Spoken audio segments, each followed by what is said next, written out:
여러분 안녕하십니까? 2월 6일 화요일 교차로 유튜브 뉴스를 시작하겠습니다. 첫 소식입니다. 30여 년의 복역을 마치고 지난 26일 출소한 앤드류서 씨가 2일 금요일 오전 10시 윌링에 소재한 그레이스 교회에서 기자회견을 가졌습니다.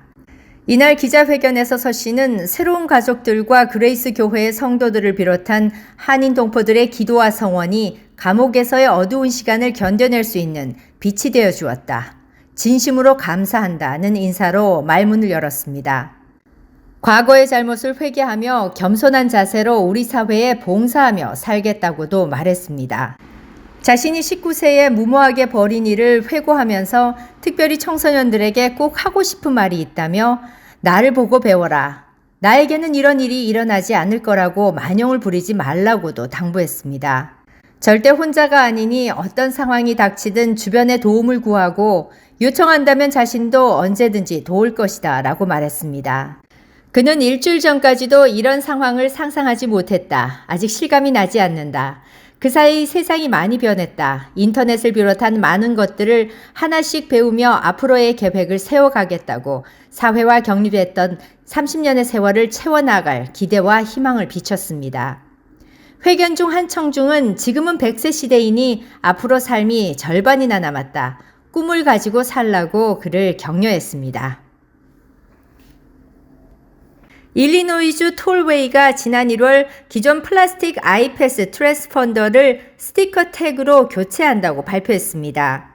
이번 주 월요일부터 새롭게 바뀐 스티커 태그를 온라인으로 주문하거나 주얼 매장에서 구매할 수 있습니다. 일리노이주 톨웨이에 따르면 기존의 하드케이스 트랜스폰더는 유효기간이 있었지만 아이패스 스티커는 사용기간이 만료되지 않습니다. 새로운 아이패스는 보증금이 필요하지 않으며 기존의 트랜스폰더를 사용 중인 운전자가 스티커 태그로 교체할 경우 이미 지불한 보증금 $10는 아이패스 통행료, 계좌 잔액으로 이체됩니다. 톨웨이에 따르면 스티커는 하드케이스 트랜스폰더와 마찬가지로 차량 내부 전면 유리창에 부착되어야 합니다. 스티커는 아이패스 계정에 등록하자마자 사용할 수 있으며 시카고 스카이웨이와 이즈패스 통행료에서는 24시간 이내에 사용할 수 있습니다. 기존 플라스틱 아이패스 트랜스폰더를 소지하고 있는 운전자는 새로운 스티커로 교체하지 않아도 기간이 만료될 때까지 사용할 수 있습니다. 자세한 정보는 illinoistolway.com에서 확인할 수 있습니다. 올봄 한국교회의 대표 여성 CCM 사역자들인 최미, 최명자, 손영진, 손정미 씨의 콘서트를 시카고에서 만날 수 있습니다. Joshua Prayer Movement와 KCCC가 주최하는 이번 콘서트는 The Divas, 오늘 더 은혜라는 테마로 3월 17일 5시 놀스부르크에 소재한 레이뷰 언약교회에서 개최됩니다. 여성 찬양 사역자로서 한국 기독교 음악의 역사를 써내려간 이들은 팬데믹 이후의 위로와 회복, 그리고 후배 사역자들의 격려를 위해 3년 전부터 전국의 공연장과 동남아 선교지들을 순회하며 더 디바스 콘서트를 진행해 왔습니다. 이들의 대표 찬양곡에는 최미의 낮의 해처럼 밤엔 달처럼, 주의 은혜라, 최명자의 감사 찬송, 가서 제자 삼으라, 최미와 최명자가 함께 부른 물가로 나오라, 손영진의 사랑의 종소리, 옥합을 깨뜨려, 송정미의 축복송, 기름 부으심 등이 있으며 이들은 각각 이 곡들의 원곡자들입니다. 이번 시카고 공연에서 이들 4인의 깊은 영감을 녹여낸 음악과 살아있는 간증을 한자리에서 들을 수 있습니다. 예매처는 각 교회 및 생명의 말씀사, 티켓은 $20입니다. 지난 일요일 아침 시카고 노스사이드에서 1시간 이내에 2건의 강도 사건이 발생했습니다. 시카고 경찰에 따르면 첫 번째 강도 사건은 일요일 오전 1시 20분경 웨스트 리치 지역의 노스 캠벨 6600블록에서 신고됐습니다. 35세 남성이 인도를 걷고 있었는데 무장 남성 3명이 어두운 색의 세단에서 내리고 피해자들에게 위협을 가했습니다. 피해자는 도망치려 했지만 가해자들이 추격해 그를 쓰러뜨린 후 여러 차례 때리고 휴대폰과 지갑을 훔쳐갔습니다. 피해자는 공격을 당한 후 병원에 입원했다고 경찰은 밝혔습니다.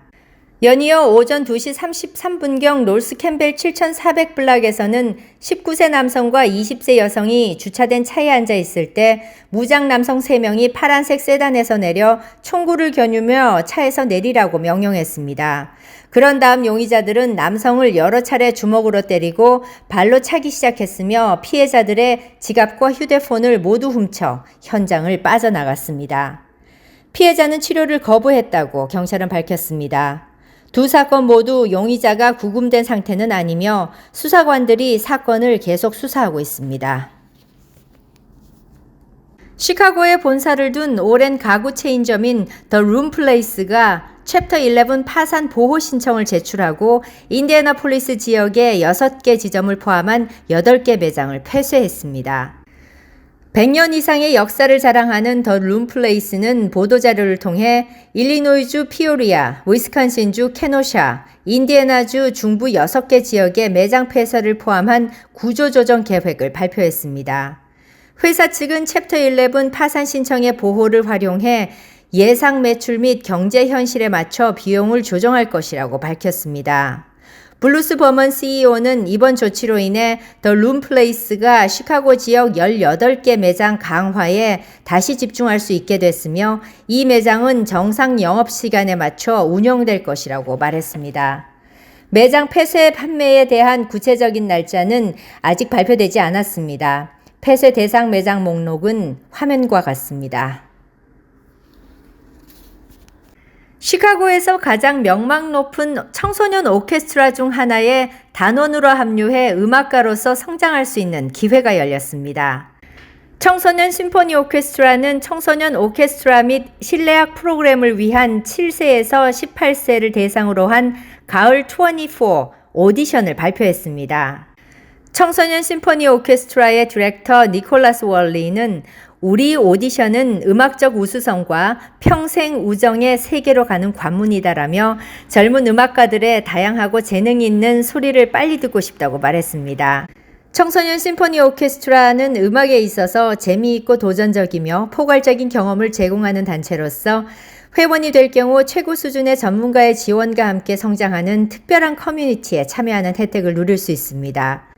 개인의 기량 향상과 더 높은 수준의 연주를 꿈꾸는 모든 젊은 음악가들에게 좋은 기회로 보입니다. 오디션에 대한 자세한 정보는 화면과 같습니다. 시카고 대학교 메디컬 센터가 지난주 약 180명의 직원을 해고했다고 발표했습니다.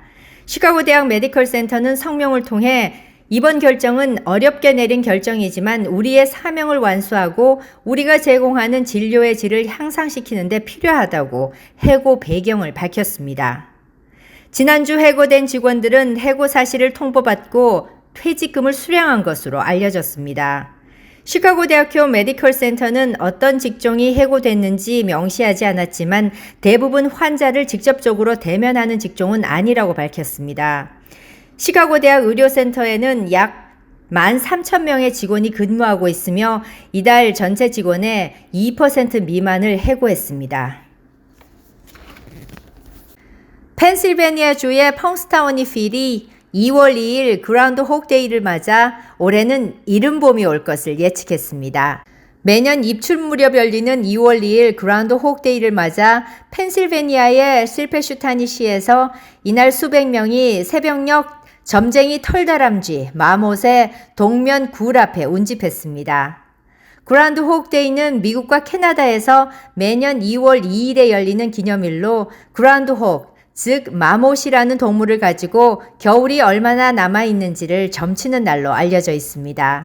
그라운드혹이 겨울잠에서 깨어나 굴 밖으로 나왔을 때 제 그림자를 보지 못하면 곧 봄이 온다는 뜻이고 반대의 경우는 겨울이 6주간 더 지속되는 독일의 미신에서 따른 것입니다. 이날 아침 7시 20분경 은신처 밖으로 나온 점쟁이 털다람쥐 필은 이날 제 그림자를 보지 못했습니다. 털다람쥐가 자신의 그림자를 보지 못했다는 것은 이른 봄이 올 가능성이 있다는 걸 의미합니다. 이 마을의 입춘 행사에서 다람쥐들은 고개를 숙여 땅 위에 제 그림자를 보는 비율이 압도적입니다. 펑스타우니의 대형 다람쥐 마못의 봄 예측은 1887년부터 시작돼 올해가 138회째입니다. 지난달 31일 USCIS 이민국은 가족 및 취업 기반 신청 모두에 해당되는 비자 신청 비용 인상에 관한 규정을 발표했습니다.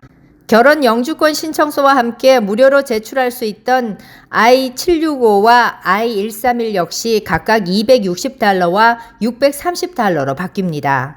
또한 USCIS는 2년마다 수수료 구조를 검토할 것을 권고했으며 이번 조정안에서도 신청자의 지불 능력에 따라 수수료가 인상됨은 물론 적격한 저소득 신청자의 수수료의 면제는 여전히 적용된다고 밝혔습니다.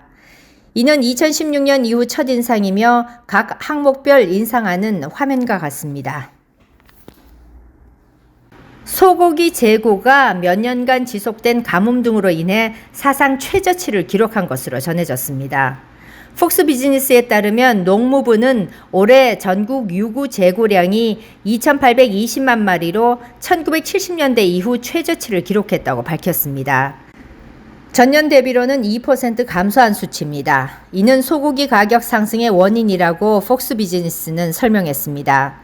전문가들은 지난 3년간 지속된 가뭄과 인플레이션 등이 소비자와 농가 모두에게 부담을 주고 있다고 진단했습니다. 특히 가뭄은 최대 소고기 생산주인 텍사스, 네브라스카, 캔자스, 캘리포니아, 오클라호마에 영향을 미쳤다고 합니다. 농업국연맹의 이코노미스트 번트 넬슨은 전국에서 가축 생산이 가장 밀집된 일부 지역에서 평년보다 더 건조하고 따뜻한 기온이 관측됐다면서 높은 투입 비용과 인플레이션 속에서 많은 농가들이 생업을 이어나갈 것인지 여부를 결정해야 하는 것을 봤다고 말했습니다. 아울러 가뭄은 사료 가격도 상승시킨 것으로 전해집니다. 전국의 소고기 생산 1위 주인 텍사스주에서는 건초 가격이 기존 가격보다 비정상적으로 많이 올랐다고 폭스 비즈니스는 전했습니다. 코로나19 팬데믹이 시작된 이후부터 소고기에 대한 수요가 지속적으로 강세를 유지하고 있어 전문가들은 소고기 가격이 향후 몇 년간 상승할 것으로 보고 있습니다. 노동통계국에 따르면 지난해 소고기는 파운드당 평균 $5에 판매됐습니다. 지금까지 2월 6일 화요일 교차로 유튜브 뉴스였습니다. 고맙습니다.